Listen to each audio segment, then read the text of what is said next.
Walking at the wrong time of day can damage your brain. You don't know this. Do you think all exercise is good for you, no matter what? But did you know that depending on the time of day you walk, it can be a poison to your brain? Why can walking be dangerous? Walking is definitely a good habit.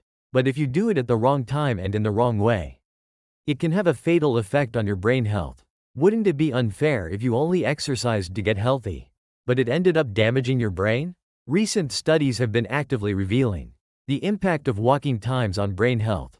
I'm going to tell you this important information right now. If you ignore this story, your brain could be slowly damaged. Just by changing the time you walk, you can dramatically reduce the risk of stroke and dementia. The rest of your life could be completely different. What time of day do you usually walk? Please leave a comment with the time you most often walk. Reading your stories will be a great help to others. Let's create a warm bond with other people watching this video. And please share it with your loved ones. Please hit the like button right now, so this important information can reach many people. Let's begin. The third one, in particular, contains unexpected side effects, so please watch until the end. I have a shocking story to tell you today. Last month, a 69-year-old man named Mr. Thompson came to my office. He was a person who took care of his health very diligently. He would get up at 5:30 every morning and walk for an hour. Rain or snow, he never missed a day for 20 years. But recently, he started having symptoms of frequent forgetfulness. He couldn't remember where he put his keys and would repeat things he had just said. Worried, he got an MRI, which revealed multiple small cerebral infarctions. What he said to me is still vivid in my ears: "Doctor, I exercised every day my whole life to be healthy, so why did this happen?" At that moment, I carefully asked him, "When do you exercise?" His answer was, 5:30 in the morning. At that very moment, I knew the walking he did for his health was slowly destroying his brain. If you watch this video to the end, you'll be shocked. In fact, many seniors walk in the early morning, midday, or late at night. They each have their own reasons. Those who walk in the early morning say, "The morning air is nice. It's quiet," or "It's a lifelong habit." Those who walk at midday say, "You have to get sunlight to make vitamin D." Or, "It's nice and warm." Those who walk at night say, "It's too hot during the day." Or, "The evening is cool." All of these points sound reasonable. However, from my 30 years of experience, specializing in geriatric medicine and seeing countless patients, all three of these times are like a ticking time bomb for the brains of people over 60. You didn't know this, did you? Most seniors are exercising diligently for their health, but they may be causing serious damage to their brains because of the time they choose to walk. Today, I'll tell you the whole truth. Let's start with early morning exercise. Many people, maybe even in your neighborhood, wake up at 4, 5, or 6 a.m. and go out to walk, right? My neighborhood is filled with seniors exercising in the early morning. But do you know why this is dangerous? After resting all night, our bodies undergo an immense change when we wake up. One of the biggest changes is a sharp rise in the hormone cortisol. Cortisol is the hormone that wakes us up and gets us ready for the day. It starts to rise sharply around 4 a.m. and peaks about 30 minutes to an hour after waking up. Do you know what rises with cortisol? Your blood pressure. Young people's blood vessels are strong and elastic, so they can handle this change in blood pressure without a problem. But for people over 60, the story is completely different. Their blood vessel walls become stiff, their elasticity decreases, and atherosclerosis begins to appear in various places. In this state, if you suddenly wake up in the morning and start exercising, your blood pressure will soar much higher than usual. From my own measurements in my clinic, I often see patients whose usual blood pressure is around 120 to 130 spike to 170 or 180 right after an early morning workout. They don't feel a thing. They don't feel dizzy or have headaches, they just walk as they normally would. But at that moment, their brain's blood vessels are under immense pressure. You didn't know this, did you? What's even more terrifying is that statistically, the early morning hours are when strokes and heart attacks occur most frequently. Medical statistics show that the incidence of stroke is over 40% higher between 6 and 10 a.m. than at any other time of day. Why? Because after a night without water, the blood is thick and viscous, and with a sudden blood pressure spike, it's the perfect condition for a blood clot to form. I've seen countless patients Who collapsed while exercising in the early morning? They all tell me the same thing. Doctor, I've walked in the early morning for 30 years. And today this just suddenly happened. It wasn't sudden. They had been putting a little bit of strain on their blood vessels for 30 years and it finally broke.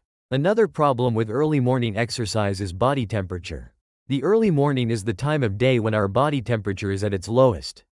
A low body temperature doesn't just mean your body is cold. It means your muscles and joints are stiff. And your blood vessels are constricted. What happens if you start walking suddenly without a proper warm-up? Muscle and joint injuries are a problem. But more seriously, the blood flow to your brain might not be sufficient due to the constricted blood vessels. This is particularly dangerous for those with atherosclerosis. In their carotid arteries, a narrowed blood vessel constricts further in the morning cold. And when blood pressure suddenly rises on top of that, blood flow to the brain is bound to be unstable. One of my patients had been walking in the early morning for 15 years. And one day, he suddenly had blurred vision in one eye. It was a transient ischemic attack. Luckily, he recovered in a few minutes. But it's a warning sign of a major stroke. So, wouldn't it be better to walk in the middle of a hot day? Many people think so. Doctor, walking in the middle of the day is good because you get sunlight and make vitamin D. That's true. Vitamin D is essential for bone health and is made from sunlight. However, for seniors over 60, midday walking has far more drawbacks than benefits. From a brain health perspective, do you know why? The biggest reason is the decline in body temperature regulation. As we age, our sweat gland function declines rapidly. Research shows that the sweat gland function of a 60-year-old is only about half that of a 20-year-old. Not sweating properly means your body can't regulate its temperature. When you walk under the hot midday sun, your body temperature keeps rising. Young people sweat profusely to regulate their temperature. But seniors don't sweat much and their body temperature continues to rise. When your body temperature goes up, your body sends blood flow to your skin to protect important organs like the brain and heart. It does this to cool off. But in this process, the blood flow to your brain can be relatively reduced. You might be surprised to learn that this is why you feel dizzy.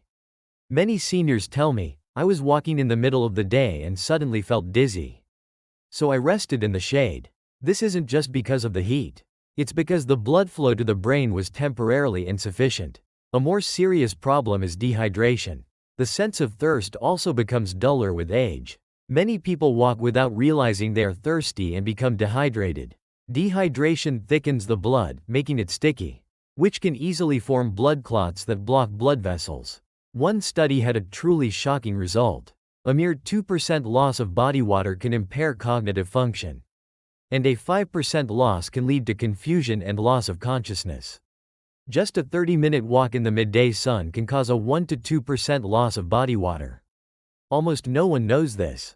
Last summer, when I was on duty at the emergency room, a 70-year-old male patient was brought in with a dazed consciousness. His family said he had gone for his usual walk at 1 p.m. and collapsed. His body temperature was 103 F, and he had heat stroke. Fortunately, he recovered with quick treatment. But heat stroke can directly damage the brain. Brain cells exposed to high temperatures can die from protein denaturation. Once a brain cell dies, it cannot be regenerated. If this damage is repeated, it can eventually lead to cognitive decline. One more thing, the strong midday sun is also fatal to your eyes. UV rays are a major cause of cataracts and macular degeneration. And vision problems lead to a decrease in physical activity, which starts a vicious cycle that worsens brain function. So what about walking at night? Many of you might think, it's too hot during the day. And too early in the morning. So walking in the evening is the best, right? Especially in the summer, I often see seniors walking in my neighborhood at 9, 10, or 11 p.m. It seems cool and quiet, which is nice. But late night exercise can be the worst choice for your brain health. Why? Because it ruins your sleep. What does sleep have to do with brain health? Everything. Our brains clean up while we sleep. The process of removing waste and toxic substances that accumulate during the day happens during sleep.